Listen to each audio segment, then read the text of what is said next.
Bonjour et bienvenue à la couverture des élections fédérales dans Glengarry Prescott Russell, amenée comme d'habitude par TVC22. Aujourd'hui, cette fois-ci, je suis joint par le candidat du NPD en français, NDP en anglais, M. Constantin Malakos. Comment allez-vous? Je vais très bien, et vous? Je vais très bien. Merci beaucoup, Constantin, d'avoir accepté l'invitation de venir nous parler aujourd'hui. Je pense que même si beaucoup de personnes dans la région savent qui vous êtes, je pense que c'est une bonne chose de dire aux téléspectateurs un petit peu à propos de vous, où vous venez et si vous êtes élu, quelles seraient vos priorités pour notre région? Mais bien sûr. Alors, je suis un homme de la classe ouvrière. Franchement, ça c'est qui je suis à la base. Je suis quelqu'un qui travaille pour une grande compagnie d'expédition. Je travaille aussi chez la brasserie Bose les fins de semaine. Je ne suis pas un économiste, ni un avocat, ni des autres métiers qui rentrent souvent dans les politiques. Mais je suis quelqu'un qui croit que notre représentation à Ottawa devrait nous ressembler. Et les personnes de cette circonscription sont des agriculteurs, sont des gens qui font de la travail fort et qui connaissaient quoi le travail fort et qui connaissaient quoi la difficulté à mettre les bouts ensemble à la fin de le mois. Et moi, je comprends ça aussi parce que des fois, j'ai de la misère à mettre les bouts ensemble à la fin de le mois. Et je crois que c'est important que nous sommes honnêtes par rapport à ça, parce qu'on ne parle pas assez souvent de ça. Et tout le monde croit que les autres sont dans une meilleure situation que eux. Mais la réalité, c'est que la plupart du monde a de la difficulté de temps en temps. Et je crois que l'honnêteté est vraiment importante. Absolument. Et pour vous, vos priorités dans la région, qu'est-ce que c'est? Alors, je veux lutter pour que les gens aient plus dans leur poche à la fin de le mois. Il y a une crise de logement dans la région. Il y a beaucoup de monde qui ne peut pas même trouver une place. Et s'ils trouvent une place, c'est inabordable. Et c'est inacceptable, franchement, la réalité avec les logements. Beaucoup de monde parle de la région à cause de ça. Alors, on veut construire 500 000 unités de logements abordables. Ça, c'est un logement où on ne paie pas plus de 30 % de ce qu'on gagne. Les économistes nous disent que si on dépasse 30 % de ce qu'on amène pour le logement, c'est inabordable. Mais je n'ai pas besoin d'un économiste pour me dire ça. J'ai déjà vécu ça. Je comprends ça. Parce que dès qu'on dépasse 30 % de ce qu'on gagne, oublie d'épargner d'argent pour acheter ou quelque chose plus tard. Vous serez un locataire pour toujours. Et c'est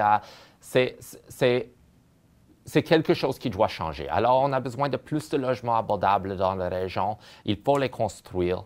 On a besoin d'une répit en général, par exemple. Les personnes qui ont des petits-enfants doivent être capables de mettre les enfants dans une garderie à 10 $ par jour. Et ça va aider les gens beaucoup. On a proposé ça en 2015 dans notre plateforme. Et pendant les dernières 6 ans, c'est quelque chose que si les libéraux étaient sérieux par rapport à les garderies, on peut travailler avec eux pour faire ça. Mais ce n'était pas fait. Alors, pourquoi est-ce qu'on a cette élection? Quand on partage cette priorité, et c'était quelque chose qu'on pourrait faire ensemble. Mais au lieu de ça, nous sommes maintenant en élection au milieu d'une pandémie. Ça ne fait aucun bon sens. Mais à part de ça, je veux lutter pour notre environnement aussi. En fait, le cimenterie Colossem, c'est quelque chose qui est un enjeu important à moi, mais aussi les coupes blancs qui arrivent partout dans la région.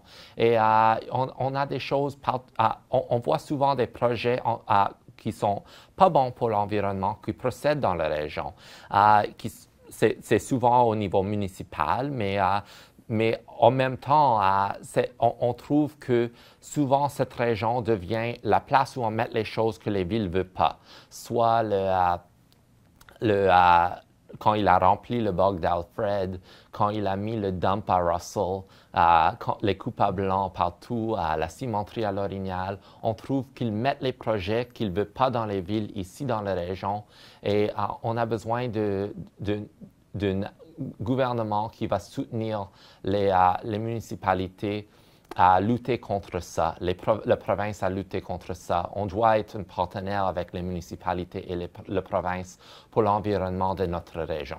Parfait, ça nous donne une très bonne plateforme pour commencer notre conversation ce soir. Je voudrais commencer avec les maisons abordables. C'est une de vos priorités, comme vous avez dit. Vous avez mentionné la construction des 500 000 unités de logement abordables, qui est une priorité dans la plateforme de votre parti. Mais combien de temps est-ce que les habitants de Glengarry, Prescott Russell, qui avaient besoin d'une maison hier, il y en a beaucoup de personnes sur ces listes qui c'était pas aujourd'hui, c'est pas demain, c'est hier qu'ils en avaient besoin. Combien de temps devraient-ils attendre de voir la construction de ces 500 000 maisons sous votre parti si vous êtes élu? Mais on va commencer la construction tout de suite. Mais c'est vrai que ça va prendre du temps. Je crois qu'on a dit 10 ans pour terminer le projet, mais on va faire le moitié en 5 ans.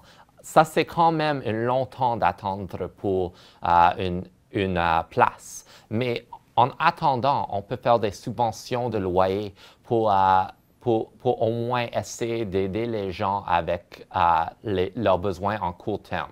Ça, ce n'est pas quelque chose qui est permanent. Ça, c'est jusqu'au point qu'on a les logements en place, on peut faire des subventions de loyer pour que si le loyer dépasse 30% de ce qu'on gagne, on peut subventionner la différence pour au moins avoir plus d'argent dans les poches des gens.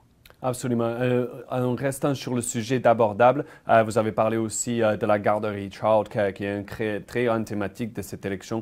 L'un des problèmes de la région ici, c'est que c'est très difficile de trouver des gardes d'enfants abordables et disponibles, qui est un mot-clé aussi à proximité de nos maisons, qui offre une certaine flexibilité dont le foyer de 2021 a besoin. On ne travaille plus tous de 9h à 5h. Donc, comment est-ce que votre parti envisage-t-il résoudre les problèmes dans le pays, mais aussi dans notre région? Et que ferez-vous en tant que député pour vous assurer que Glengarry Prescott Russell a non seulement des garderies abordables, mais des garderies disponibles, francophones et flexibles aussi? Mais bien sûr, ça c'est une excellente question.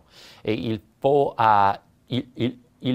encourager les gens de rentrer dans ces métiers-là. Une façon qu'on peut le faire, c'est en enlever les intérêts sur les bourses d'étudiants. Alors, si quelqu'un veut aller faire des études dans l'éducation pour les jeunes enfants, il ne va pas avoir un intérêt pour aller à l'école. Ça va aider beaucoup.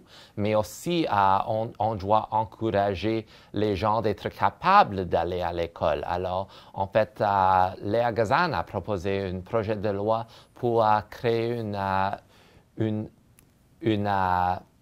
revenu assuré pour les gens. Alors, quand vous êtes capable d'avoir un revenu assuré, l'option de retourner à l'école est plus là. Alors, ça va encourager les gens qui sont intéressés à aller dans ce métier-là, d'aller dans ce métier-là ou d'aller dans un autre métier.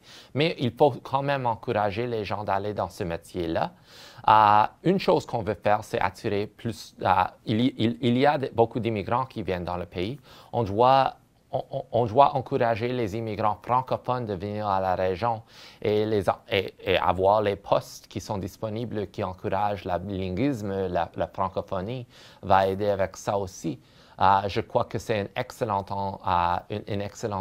métier pour des nouveaux arrivants de considérer aussi. Alors, il faut faire promotion de ça. Il faut investir dans nos garderies en partenariat avec la province. Ça, ce n'est pas quelque chose qu'on peut faire seul. Il faut être en partenariat avec les provinces pour faire ça. Mais je crois qu'avec des investissements, enlever les intérêts sur les bourses d'étudiants, encourager l'immigration francophone. Il y a beaucoup d'espace pour trouver les personnes et encourager les personnes de rentrer dans ces métiers-là. Et nous savons que dans la région et partout dans le pays, il y a une pénurie de main-d'œuvre qualifiée aussi. Donc, vous parlez là de l'immigration comme une source, l'immigration francophone. On sait que le secteur agricole souffre en ce moment, mais on sait aussi que le secteur de l'industrie de services, comme les restaurants et les bars, souffre aussi. Donc, comment envisagez-vous pouvoir aider avec cette pénurie de main-d'œuvre qualifiée surtout, pas juste dans le pays, mais aussi vous spécifiquement pour Glengarry, Prescott Russell, surtout avec le nombre d'entreprises qui ont dû fermer leurs portes peut-être pendant la pandémie? Mais la réalité, et je vais dire quelque chose qui est un petit peu controversial maintenant. Je vais dire quelque chose qui est un petit peu controversial. Et mes parents sont dans la restauration. Il a une petite entreprise, il a un petit restaurant. Alors, je sais la réalité d'être le patron d'un restaurant. Des fois, les marges sont vraiment pas bon et c'est difficile à mettre les bouts ensemble, c'est difficile à payer les gens plus. Mais les entreprises qui paient plus à leurs employés n'ont pas une pénurie de main-d'œuvre. On a la pénurie de main-d'œuvre est plutôt dans les endroits où les paies sont bas et les bénéfices sociaux sont bas. Et on voit ça souvent, qu'avant la pandémie, les gens travaillent dans ces métiers-là. Et pendant la pandémie, avec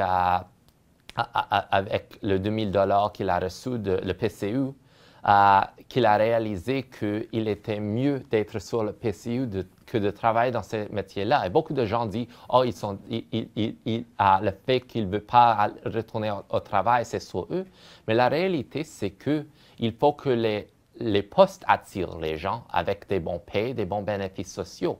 Mais je ne mets pas ça tout à la pied des patrons de les entreprises, des fermes, etc., parce que je connais leurs marges sont petites. Alors, il faut les soutenir et avoir des façons de leur soutenir pour payer les employés plus, pour assurer que leurs marges sont meilleures.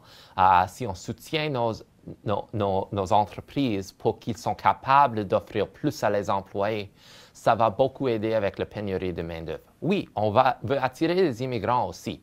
Et on peut accueillir des immigrants ici et je veux accueillir les immigrants ici. Je suis marié à un immigrant, je suis le fils d'un immigrant, je suis pour ça. Mais je crois que c'est vraiment important de regarder à la réalité que c'est difficile à mettre les bouts ensemble, souvent quand on travaille dans ces métiers-là, et que les entreprises qui paient un petit peu plus, les restaurants qui paient plus que le salaire minimum, n'ont pas les mêmes problèmes de pénurie de main-d'œuvre du tout. Et nous savons, en parlant des restaurants et tout ça, évidemment, les problèmes qu'ils font face, c'est beaucoup à cause des confinements de l'année dernière, surtout parce qu'ils ont dû fermer. Et l'une des raisons, évidemment, qu'ils ont dû faire ça, la grande raison, c'est la pandémie qu'on vit en ce moment. Oh oui. Et malheureusement, la pandémie, c'est quelque chose qu'on n'a pas le choix, il faut qu'on en parle, c'est le plus grand thématique de cette élection. Donc si vous êtes élu, vous, si le NPD est mis la semaine prochaine en tant que le gouvernement du Canada, quel est votre plan pour continuer de sortir de cette pandémie? On est dans le bord on est dans la 4e vague maintenant. Donc, quel est votre plan pour en sortir d'ici? Et je voulais vous demander aussi, Constantine, parce que je pense que c'est bon pour que les téléspectateurs savent, vous personnellement, quelle est votre position sur les vaccins obligatoires, pardonnez-moi, et les passeports vaccinaux? Bien sûr, et je vais parler de ça. On va commencer à parler par rapport à ce qu'on devrait faire pour sortir de la pandémie. Et je crois que les entreprises qui ont eu de la difficulté pendant la pandémie doivent avoir du répit. Alors, il faut continuer avec les subventions salariales. Il faut les continuer. Il faut les continuer parce qu'ils aident beaucoup et avec ça, c'est possible d'offrir plus à les gens et ça aide avec la pénurie de main-d'œuvre aussi. Alors, je crois que ça, c'est vraiment important pour qu'ils sortent à l'autre côté de ça en bon état. Mais spécifiquement pour les petites entreprises, pour les fermes d'ici, qui sont les compagnies qui ont besoin de ça. Ce n'est pas les grandes compagnies qui a gagné 78 milliards de dollars, 78 milliards de dollars pendant la pandémie qui ont besoin de ça. Et alors, il faut qu'on donne ça à les bonnes places, mais c'est important que ça continue. Juste qu'à nouvel ordre, ça devrait continuer. Je crois que pour sortir de la pandémie, pour avoir notre économie où elle était avant, on doit être vacciné. C'est important d'être vacciné. Et j'ai perdu des votes pour ça, j'ai perdu plein de votes pour ça, mais je suis pour les vaccins mandatoires pour les personnes qui travaillent pour le gouvernement fédéral. Je crois qu'on a besoin d'une date fixe par le temps c'est en place. Et je crois qu'un système de passeport vaccinal fait du grand bon sens à l'instant. Parce qu'on sait, la science nous dit que quand les gens rassemblent et c'est des gens qui ne sont pas vaccinés, qui sont les vecteurs les plus importants et les communautés avec avec moins de gens vaccinés a plus de COVID. C'est comme ça que ça fonctionne, c'est ça la science et il faut suivre la science. Mais, sur cette note, c'est important qu'on comprenne que les gens qui ne veulent pas un vaccin, les gens qui hésitent sur le vaccin, c'est souvent pas qu'ils sont anti-vax ou qu'ils doivent... Et souvent, on les traite comme ils sont mauvais, on parle de eux comme dans des façons qui ne sont pas respectueuses. On n'écoute pas leur position, on ne donne pas l'espace à eux pour exprimer d'où ils viennent, on les démonise. Et ça, ceci n'est pas correct non plus. Et il faut qu'on offre toutes les informations qu'on a. On a la science avec nous, mais il faut publier la science, il faut parler de la science, il faut discuter ça avec les gens en essayant de venir à une place de compréhension avec eux. Et c'est vraiment important que les informations sont disponibles dans plusieurs langues parce que souvent les gens qui parlent une langue à part de anglais ou français, n'a pas les informations disponibles dans leur langue maternelle. Il faut que on fait des promotions de la science au niveau qu'on peut. Absolument. Et en parlant de notre système de santé aussi, ça a été poussé à ses limites pendant cette pandémie. Donc, si vous êtes élu, qu'est-ce que vous ferez pour créer un système de santé plus résilient, surtout en pensant au centre de soins à long terme aussi? Oui, mais on va commencer là parce que avant Harper, le gouvernement fédéral a mis la moitié des sous dans le système de santé et la province a mis l'autre moitié. Pendant Harper, il a diminué les transferts de le fédéral à les provinces et il a rendu à 22%. 22% seulement qui viennent de le gouvernement fédéral. En 2015, Trudeau a fait campagne en disant que ceci est inacceptable, il faut qu'on remette l'argent dans les coffres de les provinces pour la santé, ce que Harper a fait, c'est horrible et tout ça. À date, il n'a pas mis une sou de plus dans les coffres à les provinces qui étaient enlevés par Harper. Il a laissé toutes ses décisions en place, il a laissé toutes ses coupures en place. Alors, il faut donner les fonds à les provinces pour le système de santé, pour commencer. Mais il faut faire une expansion de notre système de santé aussi. On a besoin de couverture des médicaments sous ordonnance. On a besoin d'une couverture de le soin dentaire, oculaire, la santé mentale. On a besoin d'un vrai couvrage de tête à pied. Et parlant de les maisons de longue durée, 80% des morts à la début de la pandémie étaient dans le système de longue durée. Nora Loreto a fait beaucoup de recherches sur ça qu'elle a publié dans Maclean's Magazine et d'autres publications. Et on avoue que les conditions dans les maisons de longue durée sont inacceptables.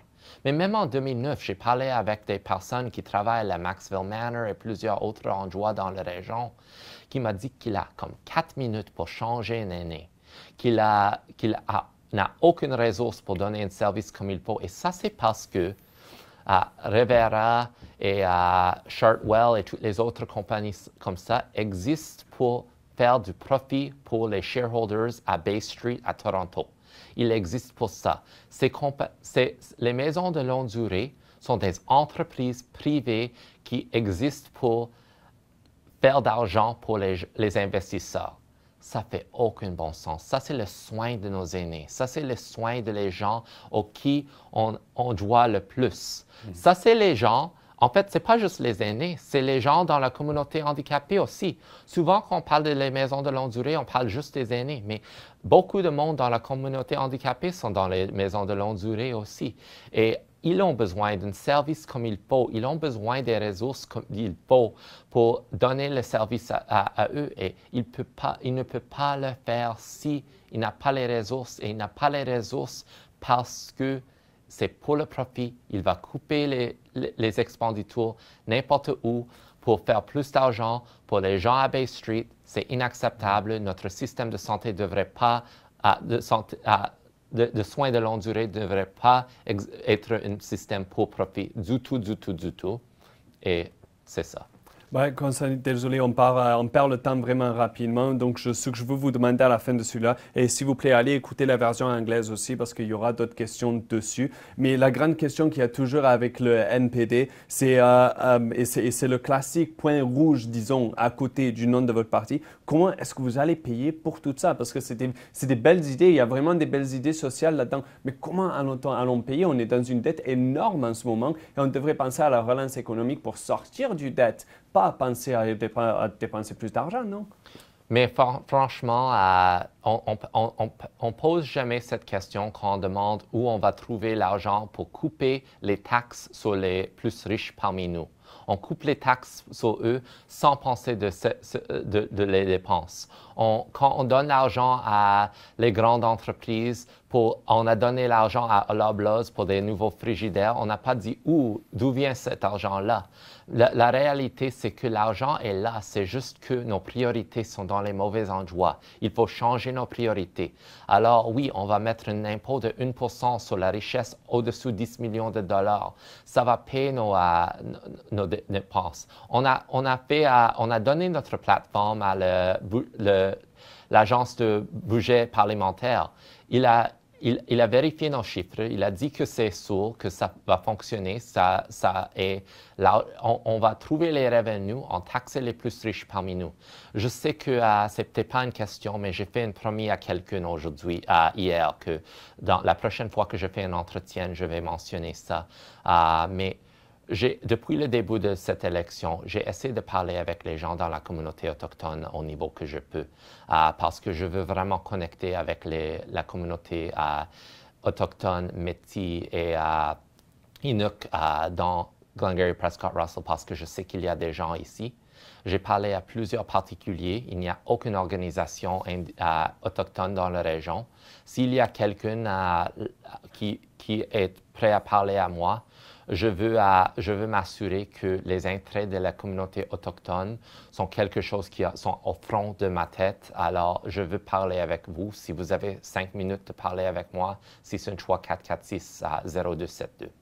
Parfait, Constantin Malecos, on perd le temps rapidement, donc ce que je veux juste vous donner, c'est 30 secondes pour dire aux téléspectateurs là, pourquoi est-ce que lundi le 20 septembre, est-ce qu'ils devraient voter pour la partie Nouveau démocratique, la vôtre, et pourquoi est-ce qu'ils devraient voter pour Constantin Malecos? Parce qu'ils méritent un gouvernement qui le mette au front. Ils méritent un gouvernement qui est prêt à leur prioriser. Pour trop longtemps, nos gouvernements libéraux et conservateurs ont priorisé les plus riches parmi nous et les grandes entreprises. Mais la vie devient moins et moins abordable pour la plupart du monde dans notre pays. Les gens souffrent, la communauté handicapée souffre, les communautés autochtones souffrent, franchement, nos aînés souffrent. Beaucoup de monde dans notre communauté souffre. Et les gens ne méritent pas de souffrir comme ça. Ils méritent un gouvernement qui est prêt à leur mettre au front. Et c'était les décisions des conservateurs et les libéraux qui sont la raison pour leur souffrance. Et il faut que ça arrête. Constantin Malecos, merci beaucoup. Et vous à la maison, merci beaucoup de nous avoir écoutés aujourd'hui. Voilà, c'est notre entrevue avec le parti NPD local. Donc, assurez-vous d'aller voir toutes nos entrevues avec tous les candidats différents pour vous assurer que lundi le 20 septembre, vous fassiez le bon choix pour votre région et le bon choix pour votre famille et pour vous le 20 septembre. Donc, merci d'avoir écouté et Constantin encore, merci beaucoup. Merci beaucoup.